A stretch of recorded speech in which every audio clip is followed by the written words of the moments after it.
Hello बच्चों, चलिए इस क्वेश्चन को सॉल्व करते हैं। क्वेश्चन बोल रहा है a simple pendulum of string length 30 centimetre performs 20 oscillation in 10 second. The length of the string required for pendulum to perform 40 oscillations in the same time during is in centimetre. आपको क्या पूछा गया है? जो length है किसके लिए? 40 oscillations के लिए, और टाइम सेम रखा गया है। एज्यूम क्या किया गया है? Assume the mass of the pendulum remain same. तो देखो, वन ऑसिलेशन का टाइम क्या होगा, मतलब टाइम पीरियड के बारे में हम बात कर रहे हैं। टाइम पीरियड, टाइम पीरियड क्या होता है? Time period is the time for one oscillation.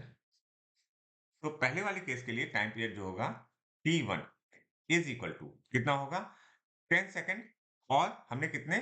20 oscillation, तो 10 by 20 means this value comes to be 1/2 second. इसी तरह से सेकंड वाले केस में देखो, सेकंड वाले केस में ऑसिलेशन जो है वो 40 है, लेकिन टाइम जो हमारा लग रहा है वो कितना लगा है? 10 सेकंड। तो हम बात करेंगे T2 के लिए। तो T2 is equal to time 10 है, और हमारे 40 ऑसिलेशंस हैं। तो यहाँ पर जो value I that is 1/4 second. Okay, अच्छा, अब हमारा फॉर्मूला क्या लगेगा अगर हम ध्यान से समझने की कोशिश करें? तो फॉर्मूला जो यूज होगा यहाँ पर, T is equal to 2 pi square root of L/G। Okay, एक और चीज यहाँ पर हमको लेंथ पूछी गई है, जी यहाँ पर कांस्टेंट है, 2 पाई कांस्टेंट है, ठीक है। तो यहाँ से हम क्या कह सकते हैं? हम यहाँ से ये बोल सकते हैं कि T is proportional to root L.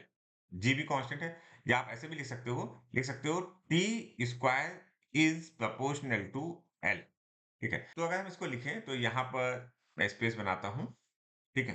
तो मैं लिखूंगा T1 की वैल्यू पहले लिखता हूं। तो T1 की वैल्यू कितनी है? T1 की वैल्यू है 1/2 का होल स्क्वायर अपॉन T2 की वैल्यू कितनी है? 1/4 का whole square is equal to 30 by L. जो लेंथ हमें फाइंड आउट करनी है वो वाली एल है, ये एल ऐसे लिख देता हूं, ठीक है। अब देखो यहाँ पर कितना बचेगा? 1/4 upon 1/16 is equal to 30 by L, ठीक है।